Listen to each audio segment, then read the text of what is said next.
chaglia chung le bir mano man kha na kar jasidi o chini kai to chini chaya to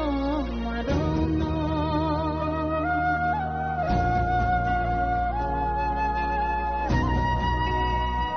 chini chuchu so no no ya chaglia chung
Sini bekhawa tamo tong Saideman Jolima Naislema Naiman Yangma Khamrema Bukharna Musuma Bunino Sakni Klainana Musuma Akoro Abotirokno Higia Sak Jesukano Suridi Sandi Kabui Hopung Sapung Sandi Mangla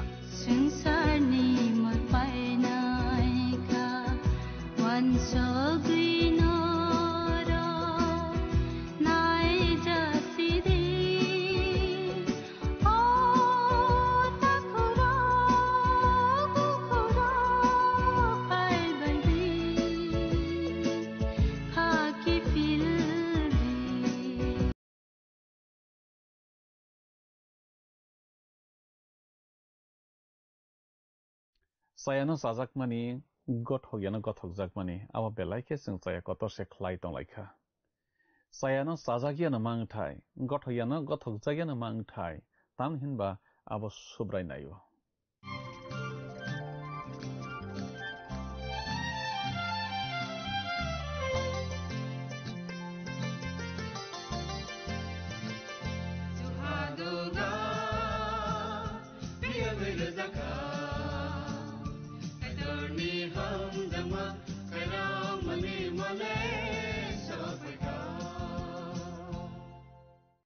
Pandane pelabo olangmani khorang pandanai tonai jotto khapani takhuk tei bukhuk sono ang hamjakma tei chibairawi tinini opandawa hain hailam sokjaphiyo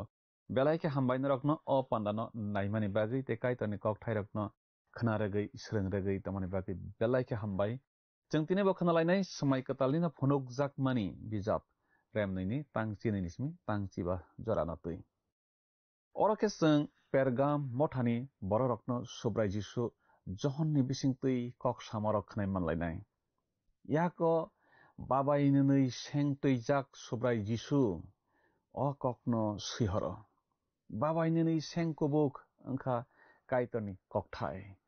motai tagui khulum laima jak nglai pergam kamiung aro bisingose poito khlainai rok poito krakhe bazai tonani belai tugo subrai jisu Bebak saimano haifano borokno bo sajaknai tongo balamni phurungmung norok yasak laika takjak matai khulum phano kono ingya hnai norok hun laika tongmung sitra tongmarokno kono ingya hnai hun laika norok subrai jisu pergamni poitok khlainai rokno chajakya angma kogrok jung tabok kaham khe khnalainai salainai srunglainai tamake rasa mangtangsa khanai Bakhana sekang tiar klaina laigrana.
Kanawi tongdanai khapani kichingno ang tinini o langmani khorang pandawo mothangnaisa subrai Jisu Kristoni mangkathar bai hanohai khapangya phari lamsok japio kiching tinini pandawo ke jeng khnalaibana teisranglaibana wanshoklaibana phunukjakmani bijab remnaini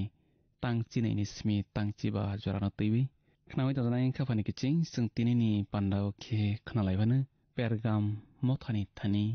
Kristo koktun sihormani abono teiwi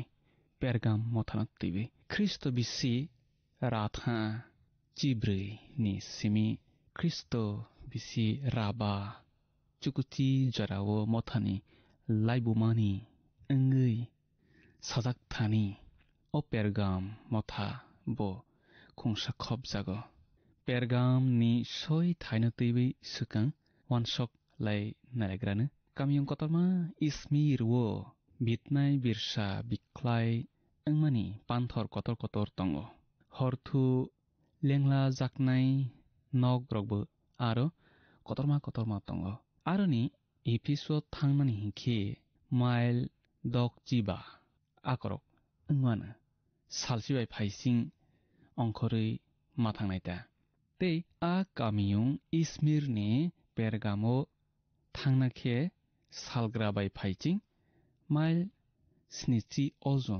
toksai mathangsanai abohai a kamiyong khungtham rok wngkha mamlaisai kamiyong kotor naithok gja Smirna abonono Izmir hono Smirna wngkha paiphalni rangni thai Ephes wngkha tong gorongrokni thai Pergam wngkha tongtharni thai Pergam wngkha paramni bugrahani noyongma taboksano aro nok kuchuk rok tongkho aproni jorani nok kuchuk rokta nok thar rok baikrujak khlai tabokbo aro tongkho tei kamiyong wngkha aboni sakao abo Mysia wo kamiyong klaio Asia Minor wo abo jotoni slai naithokko Kaisar Augustoni bagui a nokthar snamjago amono kamiyong naithokma khlai snamo Rom jefru kachang aprunu Augustus a naithokma thaio phaio a kamiyong perukung wo yaba abo paiphalni thaiya tamokhe a kamiyong karak tei arirok hai klaisakhe haphaiwi mania jatkhe snamjak abo hathaiwo snamjak tei keikasni ha lengjaja rogo ba ha muruknai rok tongwi murukma nok mangno kuchukma khe aro tangjak gajata a soi kamiyong hathaini kuchukma sakao baikrujak tei a hathai rukung tøisa tei kaisa tøisa khe keikas phaiching rior khlai thangwi tongo abo haikhe chwng nugo Pergam kamiyongni kaya nok thar rok kotorma tongo nei simi Pergam kungchugo ahaiya takjak mwtaino teiwi kotorma naijaknai nokbo aro tongo Pergam kamiyong abono teiwi belai khe kungchugo tamokhe a Pergam kamiyong paithago arirokni yago kalaiwi sokomorui paijakha khnai khabani kiching chwng tabokhe phunukjakmani bijab remnaini tangchinio tamohi sa Pergam mothano teiwi khnalaigrana Pergamni mothani swarino hainei sihordi babai nunui seng kubuk twijak a borok o kokno sao nichongro swijak nonglaiwa kiching o koktunbo haino swkangni koktun rokni haino mothani kaitoni kok sanai rokni thani phiya mothani swari rokni thani no swijago babai nunui seng kubuk homani abo tuma homani klai bono tei tabok jeng wansuklainai babai nunui seng kubuk homani wngkha kaitorni kokthai khnai tongjanai khapani kiching kaitorni kokthai wngkha babai nunui seng kubuk hai borok rokni nangmani saklai mungo phiya borok rokni sumsokni saklai mungno kaitoni kok thaise roi mano borokni nangmani saklai mungno phia borokni sumsokni saklai mungno kaitoni kok thaise roi mano Pergamo na tatal tongtharni bisingtui sumsok haphayo khanaitona khabani kijing jang tabokhe phunok jakmani bijap remnaini tangsi thao tamo sijak tong khuk tang hori nalikra siwana oro jang sijak nolayo nang buro tong ang saimano shaitanni asuk phang tongmani aro nang tongo nang ani mung romuina tongo shaitan tongthanio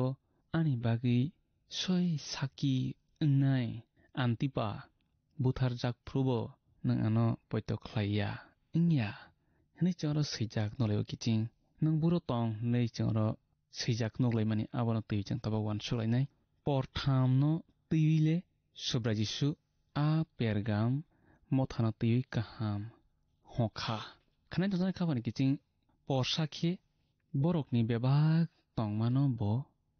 seiwi nargo bo saimana a poito khlainai rok belai tektowo tongui matong baija manino phia kiching moito nargdi chang bufru tamo kalaiwi tong akrok subra Jisu Kristo moito khe seiwi nargui tongo khanai tongna khabani kiching nang tumuno tektowo satok mungo kalaiwi tongmani tongkha hangkhe moito nargdi nini subra Jisu Kristo abono moito khe nargui tongo aboni bai chang wana thaikri khanai tongna khabani kiching shaitanni asuk phang tongmani aronu nang tongo nei subra Jisu Kristo pergam mothani bororokno sao omoni bisingtui sijago srai khe tongtharni bisingtui pergamo belai rang ajelaimung akorok wngkha bororokni thani rang ajelai batailaimung nukjakha tei shaitanni tangnok yaphang muramabu aroneta tabo shaitanno horni kundro nei wansuknai rokni bagui o kok thaina boro shaitan tongya sawi ronai kha nei makhago khnawi tongjanai khabani kiching bo tabuk jorao horni kundro yakho tamni hinba boni soi samangno bo cheche sengyakho okni kadugya bade shaitan horni kundro sokya remni chiwo nukma haita tabuk shaitan phiokjak te hani bubagra ngai tongo hayungno bono tabuk thungphegui ayang iyang mangrung pungjak haikhe kitingei tongo sabono joprokhogui manno nei jepru phana chonei naitogui tongo chung okokno bian noklai hamale smai katalni pitor bijap kangsani rembani tangcharo chung okokno sijak noglayo tamokhe boni tangnok yaphang murama tongo te abono pergamo hojago ti Kristo sao a tangnok yaphang murama pergamo no ngui tongkha nei tamni bagui subrai pergam ono asukni shaitanni tongthar eba tangnok yaphang nei sa male a pergamo no asukni takjak modaini nokthar mamlaisai kabangkuk khanai tongna khabani kiching tini abutirok baikrujak gja wngkha tabuk a baikrujak rok snamjagui tongphio tamokhe johonni jorawole pergam shaitan nini khola kamyungni duglam habgra khinese yagrao nokthar kotorma matai nokthar ta matai tongma noksar kotorma tangjak bachajak abo ethenni abo sidda kuchuk phaijingo khe naijaknai tisawi tongjaknok Kaisar Augustus bai Hadria sorokni matai nokthar rokmangno kaplung ngi tongkharo bubagrani noyungma ganao jiaswo takjak matai ganang khlai haya tongo baksa borok abono shaitanni asuk phang hanai poito khlailaibayo tabukti kaisa pergamni poitoklainai rokno tiyui subrai kaham homani kokthai engkha omohai nang ani mangromui tongo nang ani mangromui tongo Kristono kaitor hanai homanole poito khlailai manole borok je mansak jorati romui kasaroina tonglaikha Kristono kaitor hanai homano phia poito khlailai manole borok je mansak joratine kasaroina tonglaikha Kristo bisi ratha chibrei nisimi Kristo bisi raba chukuchiwo ajorawo pergamni mothani engai basawo ajorawo belai poito karak borok basaka Aryan harsi jefru kebengai basasawo salgrabai Afrikani Athanasius jefru poitono kebengai basasawo Kristo bisi ratha naichibawo Nisiani Council Aryan no sayahankha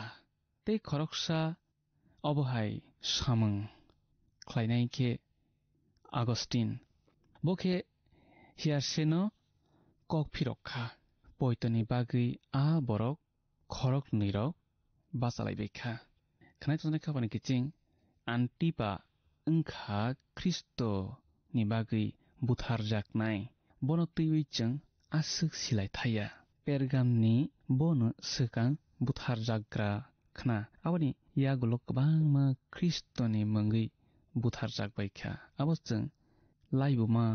khuk tanglai laibumano naikhe saiman laibo tabuk jorao subrai a mothani kahamno twiwi simina sawi tongma chang khnalai tongo tamokhe bo tabuk a mothawo hamya porni tongmano twiwi sanai chang a hamya porni no phunukjakmani bisap remnini tangsi brini simi tangsi bazarao sijak noklayo oro chang sijak nolayo haifano angnono kisa hanna tongo nini aroni baksa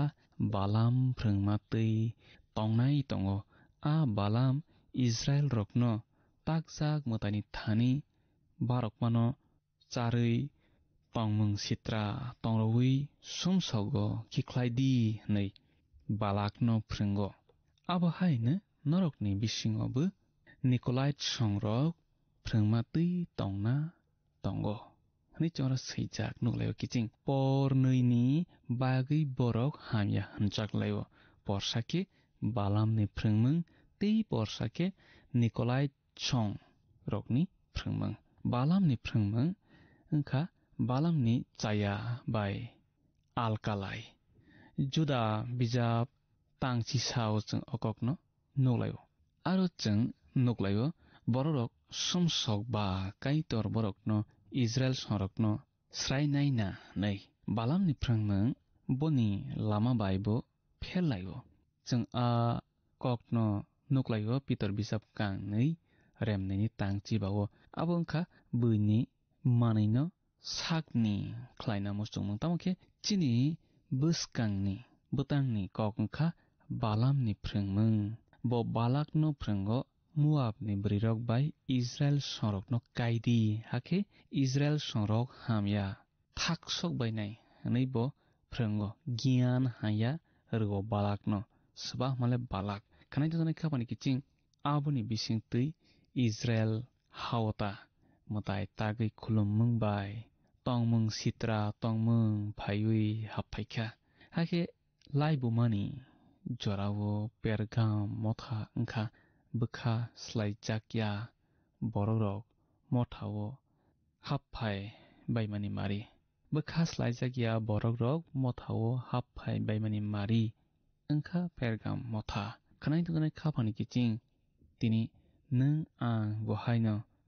pergam mothani borok rokhai bukha slaijakya engai mano khanai tonai khapani kiching subrai Jisu Kristo naibo nung ang Jisuno poito khlainarok bukha kifilei boni thani phaithung nei khanai tonai khapani kiching nung Jisuno poito khlaidi te bukha kifildi bo nono yasak soknani bangai kabak soknani bagui boni yak pholawi tongo bol sesini pha khnai to ne khapan kiching nang jisuni yak rom mitang de Nikolai songrok ni phrangmang no tui chung tabok khnalai nai chung nuk laikha ipis motha abono seleng mani bomono hamale Nikolai songrok ni seleng mangno khnai to ne khapan kiching tamokhe Pergam ni bororok baksa a phrangmang no tui tongma chung nuk laibo bomo phrangmang no hamale Nikolai songrok ni phrangmang no phrangmang le tamo chung saiman laya Kristo abono seleng jago nadi selengo tei habo ham jago sabo hamale Kristo sabo seleng jago habo ham jago bo seleng mani rogo kubul koso angide rojak langno aboni bagi chung belai hos na nangnai khnai to khapani kiching subrai Jesu Kristo jeno selengo aro desjang kubul koso angui rojak langno abono tui chung belai khe wan sokmani bisingtui huskhe matonai khnai to khapani kiching chung tabokhe khnalaibanu phunukjakmani bisap remnini tangchidogo tamosa oro chung sijak nolaibo abo baino sumsok yakati ingakhe ang baktino phaiwi ani bukhukni ongkhorma sengbai a bororok bai choba nangphainai nei bosao oro sumsok yakati nei chung Pergam motha subrai Jesu Kristo bai sajakma noklaibo sumsok yakadi hamani khaki phildi hamani kokse khnai to jana khabani kiching Pergam mothani bororok hai bukha ki philma krei sumsok khlaima tongkhang khe chung Jisuni thani bukha ki philna nangnai oro sumsok yakadi hamani kha ki phildi hamani kokse kha ki philma abo khano slaimani se meta noeson hono abono kaitoni kokthai sao phiabastung kaitoni thani chini sumsok gosikhe bokok nargei soikhe nainai hakhe bo chini sumsok no nakarnai phia chung beba samang hamya khlaimarokno bosu sairunai ani chung elambago sijak nolayo kiching borok kha kifil yakhe subrai Jesu Kristo borok bai choba nanglainai phu boni bukhukni seng bai khnai to jana khapani kiching boni bukhukni seng abono tui chung thaichingo salajak abo kaitoni kokthai abon kaitoni kokthai motha bomocha chaya wansukna phan tongo nei wansuklaima bisingtui chung belai chaya khlai tonglayo khnai to jana khapani kiching soi motha Kristona poito khlainai snamui tisao tei borok Bible samahaina Kristoni busak anglayo borok hayungni pohor nangnai subarok male Jisuna poito khlainarok tomona chung o hayung manakjak bisingo pohor angna thangki chung Kristo bai kranglajak angna nangnai motha baiya Kristo bai se tamake kaitoni kokthaina chini phan hanai abo bai krangai tona nangnai khnai to jana khapani kiching kaitoni kokthai se chini phan hanai abo bai krangai tona nangnai khnai to jana khapani kiching chung tabok ni simikhe subrai Jesu Kristo ni kokthai kaitoni kokthai abono chung srangai khnawi bkhao chui tona nangnai kiching chung tini asukno khana laikrasnai buskani pano chumana laifiswana apro chung teibo mani kokthai rokno teibi salaiwi boni hamari saklainai kaitor nangbai tonasthang hambai khapani kiching belai ke hambai o pandano nai tamani bagi te kaitoni kokthai rokno panda paya sak jora khnamani bagi belai ke hambai chung tini khana laika subrai Jesu nono ano jungno jotno kaham ke saiman tongo bochini bkha bisingo nuk sonui tongo chung tamo wansuk tamono poito khlai kaitoni kokthai chini bkhao kuplung khlailaiwana tamni hinba bo bebak nuk sonui tongo hake kaitoni kokthai no jungno tui dulwana chini bkhao jephruphano pholani choba nanglaima thaklaya phola katharni choba mungsanai pholani choba nangai matonglaini chung बचनो कप्लाय ख्लाय तन्नाय जों बनो बुस्कां संगै पयताव कराक खेमा तंलायनाय फायदि अकक थाइनि बागै जों ताबो कायतनो हामबाय रलायनाय तै सुरिबि पान्दाना माथागोन बखा थांलायसुआनो सुरिनाय आफा कायतनो ना बेलायखे हामबाय नों जों बाय तमनि बागै दैनि कक थाइरमनि बागै बेलायखे हामबाय नों जोंनो फलानि चबाव कप्लाय इंमाननानि चबादि चिनि बखावो जे फ्रुफानो फलानि चबा नाङै दङ पानानाय तनाय जतनि बुसारकनो आ फलानि चबाव कप्लाय इंै माननानि नों चबा जादि नि थानि सूर्य आफाकायतर बरकनो पद्रे पद जंजाल हागबें बेराम कतरकनि यानि फियावै तंदे आफा नि थानि चिनि साकबां फलायवागिया फरै सुरिमा जिसुनि मुं बैसाना आमेन बेलायखे हामबाय खापानि ताखुकते बुखुक संजतनो अपान्दानो नायतमनि बागै जों पान्दा पायरलायसनाय अरनो बुस्कानि पान्दा हायनो हाय मालायलायनाय कायतर ननो निनि नगद जतनो हामारि बाय खबै तनासिथों हामबाय फायदि थांनाय पान्दा फुनुकजाकमानि बिजाबनि सोंमारिनि साख्लायमु खोनालायग्रानो थांनाय पान्दानि सोंमारिनि साख्लायमु ओंखा दि बायथाब खाफांनि किचि फायदि दिनिनि सोंमारिव हाबलायवानो दिनिनि सोंमारि खेब फुनुकजाकमानि बिजाब रेमनुइनि तांचि ब्रयो सामादै सुब्रायनि थानिव बाबायनो नै कुबुक तामसे तंखामु ए देगार बि दा सि सेन दि जाकुर खाफांनि किचिं असोंमारिनि साख्लायमु खोनाफुंनि दामस्निनि बिसिंगनो जोंनो ए बि सि डि बमो ओंनाय साहरबाय जादि चिनि नाम्बाराव WhatsApp एबा SMS खलायै 8414859961 साहरफ्रु नरकनि मुं निकुमाबो सि रहरखे बेलाय न हामनाय नों अ पान्दानो चाजाखना हने खाख्लायो जोंनो मिस कल खलायदि हाखे नों बो कप्लाय ओंै मानवानो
singai tongo